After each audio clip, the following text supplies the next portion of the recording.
Welcome to the Healthy Kitchen at Hilton Head Health. I'm Chef Thomas, and we got some fun stuff to cook today. Something that really reflects the season here. There's a lot of great reasons to come here, especially this time of year. We're going to cook a dish that really highlights a couple of the principles that drive me when I'm creating menus and recipes. Of course, everything needs to be nutritious and delicious. That's a given. But another thing that we really try and focus on here is our plant slant, we call it. So we're trying to get a lot more plant-based protein meals into our diets. It's good for our health. It's great for the environment. It's just a win for everybody. And the other thing that really drives me is our seasonal produce availability. We love supporting our local family farmers, and this time of year, their fields are just bursting with all kinds of great stuff that we're going to use today. So this is all farm fresh stuff that just came in yesterday. We got eggplant, zucchini, peppers, and tomatoes. They're just bursting in the fields right now. So that just screams to me Ratatouille, just like the movie, right? So we're going to make a great roasted ratatouille, and then we're going to put that into a complete dish that's going to have a good amount of protein and just all this healthy, nutritious stuff. So let's get started by getting our vegetables ready. We'll start with our eggplant. It's a beautiful globe eggplant, and we're going to trim the top end off of here. And we only need a cup, so I'm not using this whole plant. So we'll just cut that. We'll save this. And I'm going to save my scraps here. One of the programs we do here, we save all of our produce, scraps, fruits, and vegetables separate from everything else in our waste stream. And we make, of course, veggie broth, which we're also going to use today. But one of the other things we do is to support our family farmers. Hunter Cattle brings us meat, and they take away all our produce scraps and feed it to the pigs. So again, it's win-win. So we're going to dice up our eggplant, and I'm not going to peel it. The peel has nutrition that's not in the flesh of the eggplant. Specifically, it's got the anthocyanin, which is a great antioxidant. That's what gives it this beautiful purple color. So we're going to slice about 1/2 inch slices. We'll cut those into 1/2 inch sticks. Again, we don't need all of this, so we'll set that aside. So we'll cut this into our nice sticks. And it's ratatouille. These don't have to be perfect squares. So let's line these up, and we'll cut those sticks now into our dice, about 1/2 inch. And that looks like about a cup right there. We'll put a little extra in. A little extra. Veggies never hurt anyone. All right, so now let's work on our zucchini. Again, it's just coming out like crazy right now. So we want to use up as much as we can. So the other beautiful thing about this dish is we're going to make about 4 or 5 servings, but you can make a big old sheet of this, a big old dish of this, and pop it in the freezer, and it'll be good. You can have this beautiful summer produce in the winter. So again, we'll do about a cup of our zucchini. We'll save our scraps, and we'll cut our slices. I like to start with one on the end, and that way I have a flat edge here that's not going to roll on me. Keeping my fingertips under my fingers here, under my knuckles, so I don't cut them off. I like my fingertips. And again, I'm not peeling the zucchini because we have great nutrition on the outside that's not in the flesh. We'll slice right through here. So just like the eggplant, we have our sticks. And now we'll cut these into dice.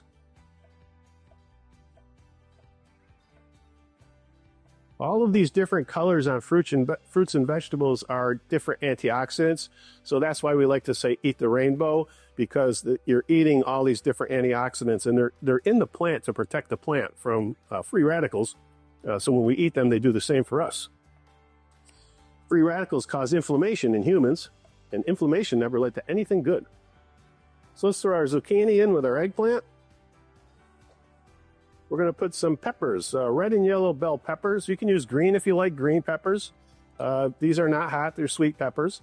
But they're going to add a lot of color and flavor to this as well. And again, this is summer produce at its greatest right here. So I'm going to trim off both ends of my pepper. And we will save these for my veggie broth. And I'm going to put a slit in the side of my pepper, and I'm going to sneak my knife here and push against the flesh as I unroll that pepper. And we're just going to clean that right out.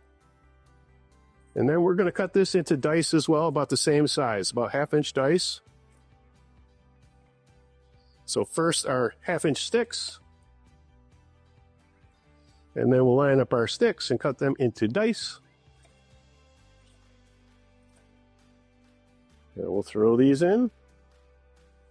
And our yellow pepper. We'll do the same as the red pepper. We'll cut off the top and the bottom. And we'll cut a slit in the side and just push and unroll.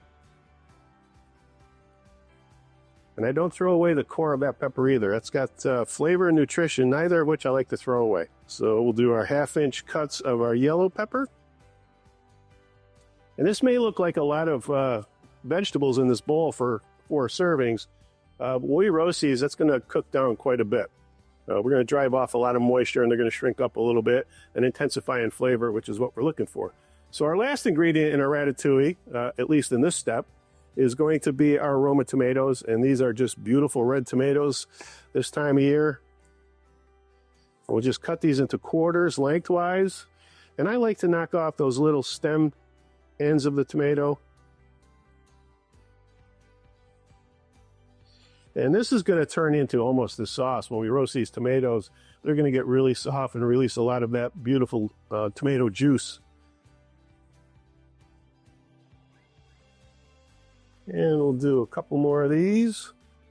We're getting our tomatoes currently from our friends at Okatee River Farm. Now we're going to season up our vegetables. We're going to put a little bit of olive oil on. And the primary purpose of the olive oil is to coat our vegetables so it seals the moisture in as they roast as much as possible. And also it helps our seasoning to adhere to the vegetables. And our seasoning is very simple. It's going to be a little salt and pepper and some balsamic vinegar. It's going to add a nice richness as these roast. And I'm going to mix these up the old-fashioned way with my hands. I'm just going to toss these veggies. And we'll just pour these onto our pan. I want to smooth these into a nice even layer so they're not all piled up. And that is the hard work of our roasted ratatouille. So the last step I'm going to do is I'm going to take a couple of nice sprigs of rosemary, which is also growing quite rapidly this time of year. And I'm just going to lay them on here. It's going to scent these vegetables. We're going to add more flavor later with some basil. So I'm just going to pop these into the oven, and they'll be done in about 10-15 minutes. So our vegetables are in the oven, and that's the roasted ratatouille, which is going to be one component of the final dish. We're going to serve this with a polenta, and we like the nice cheesy flavor in polenta. Who doesn't? But again, we want to keep this really plant-focused, so instead of the cheese, we're going to use nutritional yeast. And if you've not worked with nutritional yeast, you should give it a try. It's in every grocery store, and it has that cheesy flavor. It's also loaded with vitamin B12, which is a nice thing to get in our bodies too. So we're going to make our polenta now. And polenta is simply fine ground cornmeal, and it cooks fairly quickly, and you do that in hot liquid. We're going to use, I mentioned my veggie broth that I make from my scraps. So it's fine ground cornmeal. And if you just dump it into hot liquid, it's going to clump together in your toast. The best you're going to do is have a lumpy mess, and we don't want that. So I've got my vegetable broth. It's just coming to a boil, which is good. I don't need a full roll-on boil, but I do want this to be nice and hot at that 200-plus temperature. And we're just going to slowly stream this in as I whisk, and that's going to keep the grains of polenta from sticking together. So you just want to keep whisking. It's a little bit of work, but I think you can all handle this. So we're just going to stream that in slowly. Just sprinkle it in there. Might seem kind of tedious, but it's actually kind of cathartic. Okay, I've got all the polenta into my broth, and I can see that I've got no lumps starting, but it's no time to give up yet. It can still clump up and stick together. So I want to keep at this for a while. And it's kind of hard to describe in words, either written or verbal. But you know, if you've cooked polenta before, you know what you're looking for. And as you whisk, as this heats up, it's absorbing that liquid, it's getting thicker, and you can kind of feel when it's what we call set, when that polenta sets. And that's when you can stop whisking. It's not going to stick together anymore. So I'm bubbling away here. So I'm going to turn that heat down a little bit. And now I'm going to season it. So again, we're going to put a little salt and pepper in our polenta. And I'm going to add the nutritional yeast at this point as well. We'll whisk in that salt and pepper. Yeah, this is nice and set. That's got a good viscosity to it. And this is what nutritional yeast looks like if you're not familiar with it. Got that nice cheesy smell and flavor. It's really delicious. That's really about it. It just needs to cook a little bit longer and soften up the cornmeal, and that's going to be ready to go. Smells really good. I can smell the rosemary. It's looking really good, nice and pretty with all those colors. And to check to see if it's done, I just take a knife and I poke some of these vegetables, and I want to see, you don't want them super soft. You want to have a little bit of bite to them. I do anyway. If you like them softer, cook them more. But these look really good. They're soft, they're done, they're going to be nice and have a little bit of tooth to them and not fall apart. And I'm going to scoop these into my bowl. So we got nice vegetables, and vegetables do contain protein. I think that's lost on a lot of people, but probably not enough to be considered a meal. So we're going to jazz this up with some garbanzo beans. And we'd like to recommend that people eat beans every day. So we're going to throw those garbanzo beans, also called chickpeas. So we'll give these a nice stir. These are perfectly cooked. They're almost falling apart, these tomatoes, which is just great.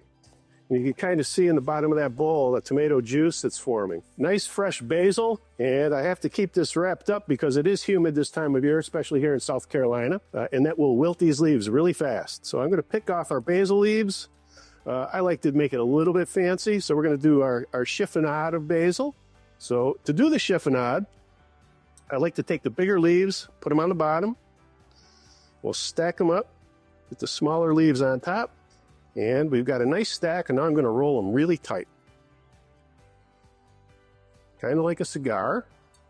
And then I'm going to use my knuckle as a guide here again.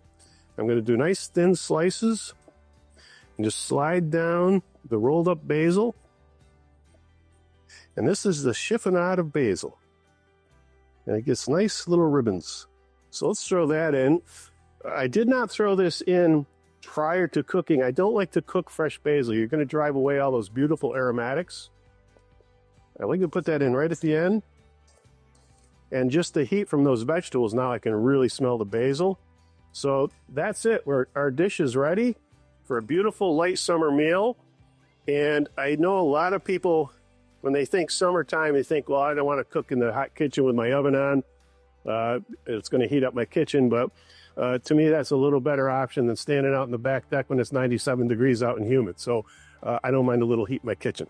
And we'll scoop out our polenta, our cheesy flavored polenta made cheesy by our nutritional yeast. And I'm just going to spread this around the plate, make like a natural bowl.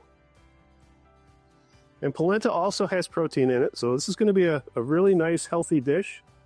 And we'll center this with our beautiful roasted ratatouille.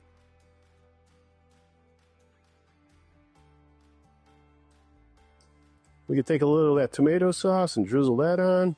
So I've got, I took some raw unsalted pistachios. I toasted them up, and we're going to sprinkle these over our dish. It's going to give it a little crunch. Top it with some nice locally sourced microgreens. And that's our beautiful roasted ratatouille with polenta, a great plant-based dish that uses all this great summer produce. Thanks for watching. I'm Chef Thomas in the Healthy Kitchen at Hilton Head Health, and come back again.